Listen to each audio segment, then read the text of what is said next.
నైమిషారణ్యం. ఈ పేరు వినగానే మనందరికి గుర్తుకొచ్చేది ఉత్తర భారతదేశంలో ఉన్నటువంటి చక్రతీర్థము. అలాగే మనం నిత్యము ఏదో చోట వినే రమాసహిత సత్యనారాయణ స్వామి. ఈ సత్యనారాయణ స్వామి ఈ నైమిషారణ్యంలో చెప్పబడింది. అది స్కాంద పురాణంలోని మనందరికీ తెలుసు. మరి నైమిషారణ్యం చాలా విశేషమైంది. ఈ నైమిషారణ్య క్షేత్రం అనేది దేవాలయాల కంటే స్థలానికే ప్రాముఖ్యత. ఇక్కడ ఉన్న చక్రతీర్థము గోమతి నదికి మాత్రమే ప్రాముఖ్యత. అలాంటి దివ్యమైనటువంటి ఈ నైమిషారణ్య క్షేత్రాన్ని మనం ఈ ఎపిసోడ్లో చూద్దాం. మరి నైమిషారణ్యంలో చాలా తీర్థాలు ఉన్నాయి, చాలా దేవాలయాలు ఉన్నాయి, అలాగే ఎన్నో ఆశ్రమాలు కూడా ఉన్నాయి. ఎంతోమంది తపస్సు చేసిన స్థలం ఇది. కాబట్టి దీన్ని సంక్షిప్తంగా మీకు వివరించే ప్రయత్నం చేస్తాను. నైమిషారణ్య తీర్థానికి చేరుకోవడానికి మనం రైలు, బస్సు, విమాన మార్గాలు 3 ఉన్నాయి. మొట్టమొదట బస్సు మార్గం గురించి చూస్తే, బస్సు ద్వారా వెళ్ళేవారు ప్రయాగ్రాజ్ నుంచి కానీ వారణాసి నుంచి కానీ బస్సు అందుబాటులో ఉంటుంది. ముఖ్యంగా లక్నో వెళ్ళి లక్నో నుంచి వెళ్ళాల్సి ఉంటుంది. ప్రయాగ్రాజ్ నుంచి 300 కిలోమీటర్ల దూరంలో నైమిషారణ్య తీర్థం ఉంటుంది. అలాగే వారణాసి నుంచి 440 కిలోమీటర్ల దూరంలో ఉంటుంది. అయోధ్య నుంచి 200 కిలోమీటర్ల దూరంలో ఉంటుంది. లక్నో నుంచి 90 కిలోమీటర్ల దూరంలో ఉంటుంది. మరి రైలు, బస్సు మార్గాలు అందుబాటులో ఉంటాయి. విమాన మార్గం ద్వారా వెళ్ళాలనుకునేవారు అయోధ్య లేదంటే లక్నో ఎయిర్పోర్ట్లో దిగి అక్కడి నుంచి ప్రత్యేకంగా వాహనంలో ఈ నైమిషారణ్య తీర్థాన్ని చేరుకోవచ్చు. నైమిషారణ్య క్షేత్రంలో పరమ పవిత్రమైనటువంటి తీర్థరాజం శ్రీ చక్రతీర్థం. ఇలాంటి చక్రతీర్థం గురించి మనం ఇప్పుడు తెలుసుకుందాం. పూర్వము శౌనకాది మహర్షులంతా కూడా శ్రీకృష్ణుని యొక్క అవతార సమాప్తి తర్వాత ఈ భూమండలంలో పరమ పవిత్రమైనటువంటి స్థలాన్ని వెతకాలి, ఒక యజ్ఞయాగాది క్రతువులు చేయాలి, 18 పురాణాలు రచించాలి అనే ఒక ఆలోచన కలిగి మరి బ్రహ్మాండంలో అద్భుతమైనటువంటి స్థలాన్ని మాకు చూయించుకొని బ్రహ్మను ప్రార్థించగా ఆ బ్రహ్మదేవుడు తన శక్తితో ఒక చక్రాన్ని సృష్టించి దాన్ని మహామాయగా చేసి ఆ చక్రాన్ని వదిలి ఈ చక్రం ఎక్కడైతే ఆగుతుందో అక్కడ మీరు యజ్ఞయాగాది క్రతువులు చేయడానికి మంచి స్థలం అని చెప్పగానే ఈ శౌనకాది మహర్షులంతా కూడా ఆ యొక్క చక్రాన్ని అనుసరిస్తూ వెళ్ళారు. అనుసరిస్తూ కొంత దూరం వెళ్ళాక ఆ చక్రము యొక్క బండి విరిగిపోయి ఆ చక్రము కొన వచ్చి ఇక్కడ తగిలింది. తగలగానే ఆ యొక్క పాతాళ లోకం వరకు కూడా ఈ చక్రం యొక్క శక్తి అయి నీరు ఉబికి వచ్చింది. అప్పుడు ఇక్కడ నీరు ఉబికి రావడంతో వెంటనే ఇక్కడ చేయాలి అనే ఒక సంకల్పం అయితే కలిగింది. కానీ చుట్టూ దట్టమైనటువంటి కీకారణ్యం ఉండడంతో ఈ శౌనకాది మహర్షులంతా కూడా ఆలోచించారు, ఇలాంటి దట్టమైన అరణ్యంలో చేస్తే వచ్చే వారందరికీ కూడా అనుకూలత ఉండకపోవచ్చేమో అని చెప్పేసి ఒక ఆలోచనతో మళ్ళీ బ్రహ్మదేవుడి దగ్గరికి వెళ్ళగా, నేను సృష్టించిన మహామాయ ఎక్కడైతే పడిందో అక్కడే ఆ యజ్ఞానికి అనుకూలమైన స్థలం అనగానే ఆ తర్వాత ఈ శౌనకాది మహర్షులంతా కూడా ఇదే ఆలోచిస్తూ మరి విష్ణుమూర్తి అయినా ఏదైనా వేరే ప్రదేశాన్ని ఏర్పాటు చేస్తాడేమో అని శ్రీ మహావిష్ణువు దగ్గరికి వెళ్ళి వైకుంఠంలో ఆయనను కూడా ప్రార్థించారు. ఆయన తన సుదర్శన చక్రాన్ని వదిలినప్పుడు ఈ స్థలంలోనే పడి అది పాతాళ లోకం వరకు చొచ్చుకుపోయి నీరు బయటకి రావడం, మరి ఆ నీరు కూడా తిరుగుతూ ఉండడం, అంటే సుదర్శనం ఎలా చక్రంగా తిరుగుతుందో అలా నీరు కూడా తిరుగుతూ ఉంటుంది. ఇక్కడ నీళ్ళలో మనం దిగినప్పుడు మన ప్రమేయం లేకుండానే మనం శరీరం అనేది కదులుతూ ఉంటుంది. అలాంటి దివ్యమైనటువంటి శక్తివంతమైనటువంటి ఈ చక్రతీర్థం వల్లనే ఈ నిమేషము అనేది, అంటే చక్రం యొక్క అంచు తగిలింది కాబట్టి చక్రం యొక్క అంచును నిమేషం అంటారు. కాబట్టి ఇది నైమిషారణ్యమైంది, అంటే ఇది అరణ్యంలో పడింది కాబట్టి అరణ్యమైంది. ఇలాంటి నైమిషారణ్యం వచ్చినప్పుడు చక్రతీర్థంలో స్నానం చేయండి, ఆ యొక్క చక్రతీర్థం యొక్క విశేషతను అనుభవించండి. మరి ఇంకా మిగిలిన తీర్థరాజాలను కూడా మనం ఇక్కడ చూద్దాం.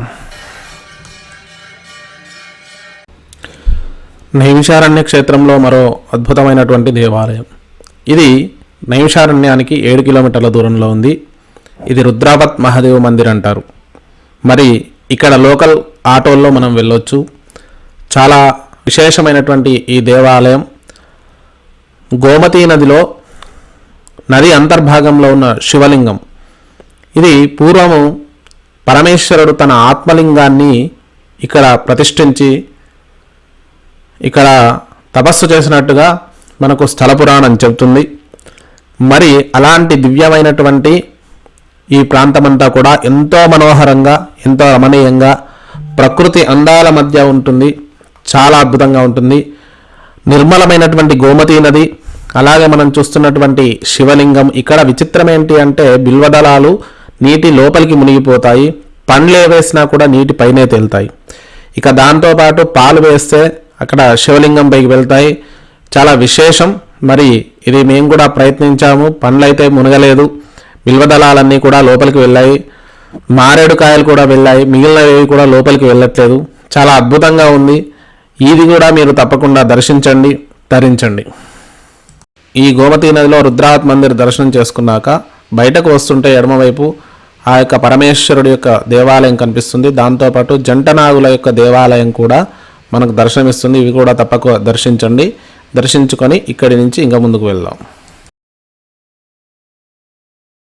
నైమిషారణ్యంలో అద్భుతమైనటువంటి మరో క్షేత్రం, మరో దేవాలయం శ్రీ లలితాదేవి దేవాలయం. ఇది బ్రహ్మాండ శక్తి పీఠాల్లో ఒకటి.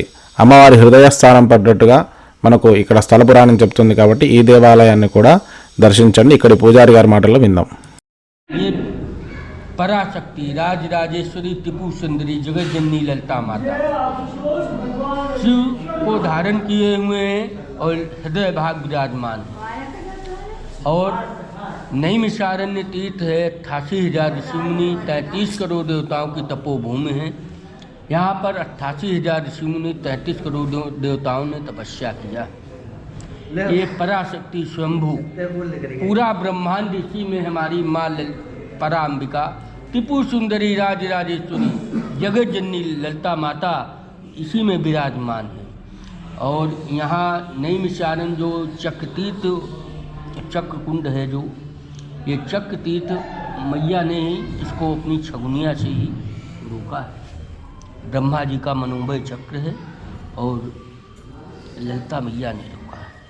रामचरितमानस में चौपाई दी हुई है, तीरथ वर नैमिष विख्याता अति पुनीत साधक सिद्धाता। तीर्थ नैमिषारण्य जो है साधक और सिद्धि देने वाला तीर्थ है। जिस प्रकार से बारात में दूल्हा श्रेष्ठ माना गया है, ठीक उसी प्रकार से नैमिष विश्व में जितने भी तीर्थ हैं उसमें तीर्थों में राजा नैमिषारण्य का तीर्थ श्रेष्ठ माना गया।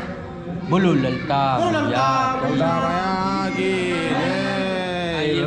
ఈ లలితాదేవి దేవాలయం దర్శనం చేసుకున్నాక ఇక్కడి నుంచి కొత్త దూరంలో శ్రీ సూతగద్ది అలాగే వ్యాసగద్ది అని రెండు ఉన్నాయి. అంటే సూత మహాముని, వ్యాసుడు ఇక్కడ అష్టాదశ పురాణాలను రచించినట్టుగా వ్యాసుడు, అలాగే సూతుడు చెప్పినట్టుగా కూడా మనకు ఇక్కడ దేవాలయాలు ఉన్నాయి. అలాగే కొన్ని వేల సంవత్సరాల నాటి వటవృక్షం కూడా ఇక్కడ మనకు దర్శనమిస్తుంది. మరి దీన్ని కూడా తప్పకుండా దర్శించండి.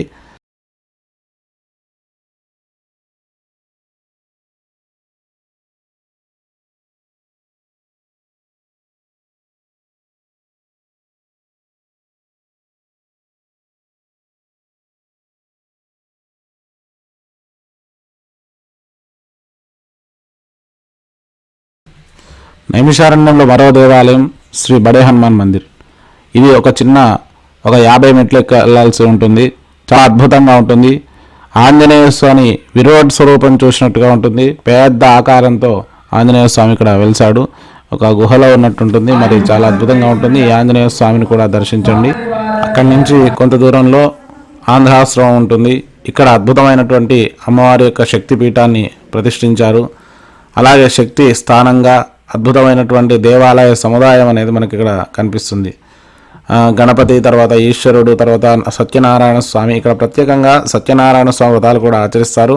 రూమ్స్ అకామిడేషన్ కూడా ఉంటుంది. ఇది కొద్దిగా కాస్ట్లీ అయినా కూడా బాగుంటుంది. మనకు తెలుగువారి కోసం ప్రత్యేకంగా నిర్మించారు. ఇక్కడ కూడా దర్శించారు. నైమిషారణ్యంలో మరో దేవాలయం వెంకటేశ్వర స్వామి దేవాలయం. అలవేలుమంగ పద్మావతి సమేతంగా ఉంటుంది. ఇది దక్షిణ భారతదేశపు నిర్మాణ శైలిని బట్టి ఉంటుంది. మన తెలుగు వాళ్ళే ఇక్కడ మనకు అర్చకులుగా ఉంటారు. మంచి ఆతిథ్యం కూడా ఇచ్చారు. మాకు సంతోషంగా అనిపించింది. వీరు ఇక్కడ వెంకటేశ్వర స్వామి కళ్యాణం, అలాగే మనకు స్వామివారికి ప్రీతిగా సత్యనారాయణ స్వామి వ్రతం కూడా చేసుకున్నాము. అలాగే ఇది బాలాజీ మందిరం మన వాళ్ళు ఎవరు వెళ్ళినా కూడా తప్పకుండా దర్శించండి, ధరించండి.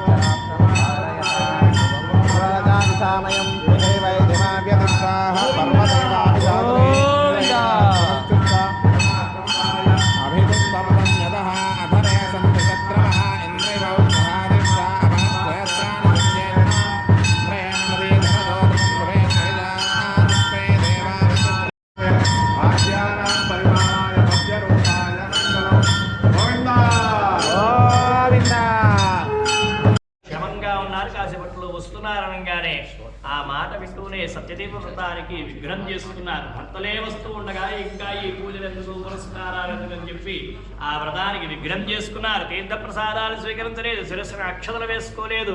పరమాత్ముడు ఉగ్ర రూపుడైపోయాడు. ఇంతటి మూర్ఖత్వమా మానవుడికి? భగవత్ సంకల్ప ప్రభావం ఏంటో వీడికి తెలియజేయాలని చెప్పి అల్లుడిని పొడవని ధనంతో సహా మునిగిపోయేట్టుగా మాయం చేశాడ.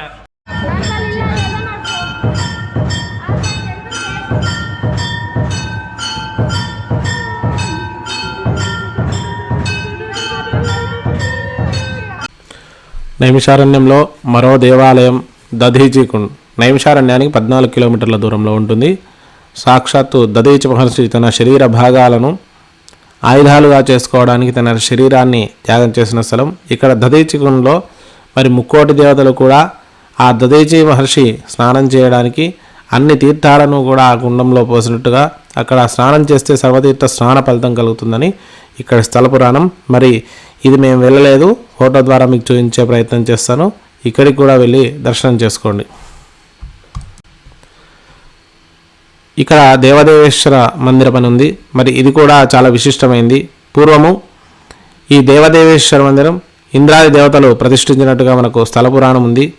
మరి జ్యోతిర్లింగ క్షేత్రంగా కూడా, అంటే 12 జ్యోతిర్లింగాల్లో ఒకటి కాదు, 64 జ్యోతిర్లింగాల్లో ఇదొకటి.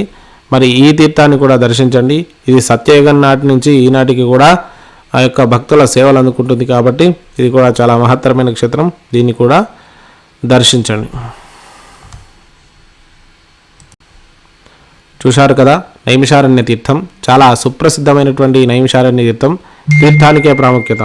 అనేక రకాల జన్మల పాపాన్నంతా కూడా దహించి ఆ ఈశ్వరానుగ్రహం కలగాలంటే ఇలాంటి తీర్థాలు ఎన్నో దర్శించాలి. మరి భారతదేశమంతా ఎన్నో తీర్థాలతో విరాజిల్లుతుంది కాబట్టి అలాంటి భారతదేశం మొత్తాన్ని కూడా అక్కడక్కడ మీకు వీలైనంత వరకు కూడా మన ఛానల్లో చూపించే ప్రయత్నం చేస్తాను. సర్వ తీర్థాలను, సర్వ క్షేత్రాలను మీకు చూపించే ప్రయత్నం చేస్తాను. మరి తప్పకుండా ఈ వీడియోను లైక్ చేయండి, షేర్ చేయండి, కామెంట్ చేయండి. మీ అమూల్యమైన సలహాలు, సందేహాలు ఏమైనా ఉంటే కామెంట్స్ రూపంలో తెలియజేయండి. స్వస్తి.